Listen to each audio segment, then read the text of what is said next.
Welcome to tasty food with Kalpana. இன்றைக்கி நம்ம சேனலில் என்ன வீடியோ பார்க்க போகிறோன்னா, நல்லா சாஃப்டான ரவா கேசரி எப்படி செய்யலான்னு பார்க்க போகிறோங்க.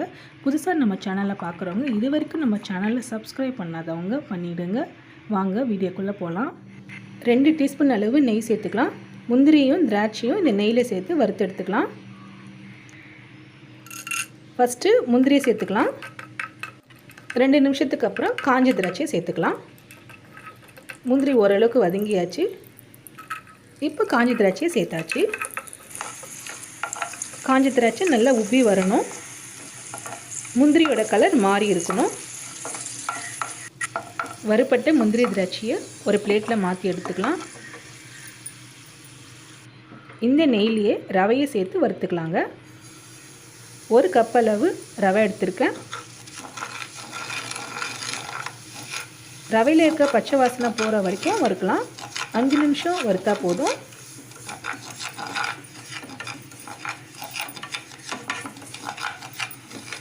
அடுப்பில் சிம்மில் வச்சு வறுக்க சொல்ல ஒரே மாதிரி ரவை நல்லா வறுபடுங்க. ரவை இந்த அளவுக்கு வறுத்துக்கிட்டால் போதுங்க. ஒரு பாத்திரத்தில் 2 கப் அளவு தண்ணி சேர்த்துருக்கேன். எந்த கப்பில் ரவை அளந்தமோ அதே கப்பில் 2 கப் அளவு தண்ணி சேர்த்துருக்கேன். இந்த தண்ணி நல்லா கொதிச்சதுக்கப்புறம் இந்த ரவையில் சேர்த்துக்கலாம்.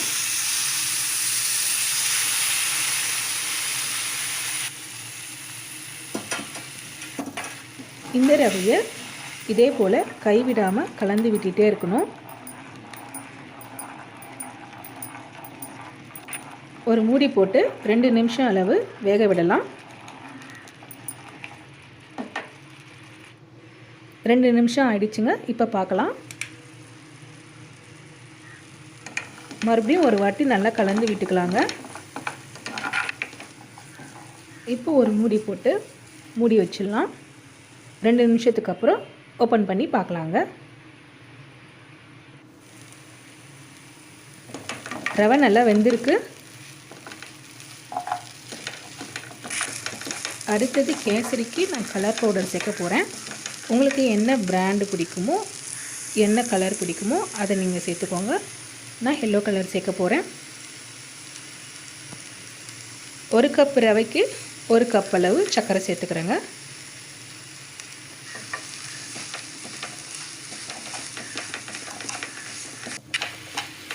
கைவிடாமல் கலந்து விட்டுட்டே இருக்கணும். சர்க்கரை நல்லா உருகி வந்துகிட்டே இருக்குது பாருங்கள். கட்டி கட்டியாக இருக்க இந்த ரவையை கரண்டியிலே நல்லா அழுத்தம் கொடுத்து நல்லா உடச்சி விடணும். உடச்சி விட்டுட்டு இந்த மாதிரி கலந்து விட்டுட்டே இருக்கணும்.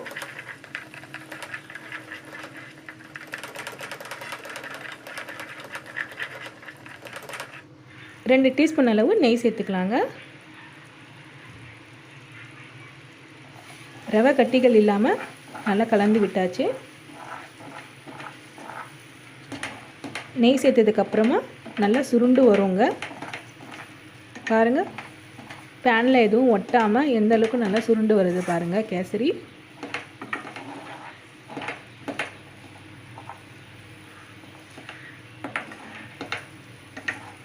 பார்க்கும்போதே நல்லா இருக்குல்லங்க.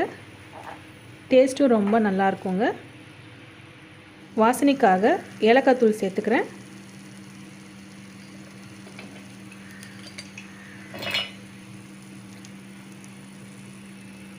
வறுத்த முந்திரி திராட்சையை சேர்த்துக்கலாம்.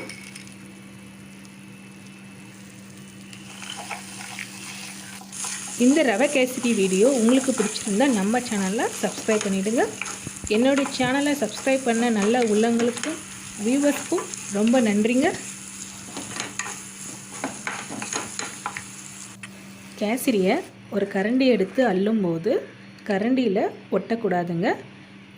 அப்படி இருந்தால் தான் கரெக்டான பதம். இந்த ரவை கேசரி வீடியோ உங்களுக்கு பிடிச்சிருந்தா மறக்காமல் லைக் பண்ணுங்கள், ஷேர் பண்ணுங்கள், கமெண்ட் பண்ணுங்கள். அடுத்த வீடியோவில் நான் உங்களை சந்திக்கிறேன். நன்றி, வணக்கம்.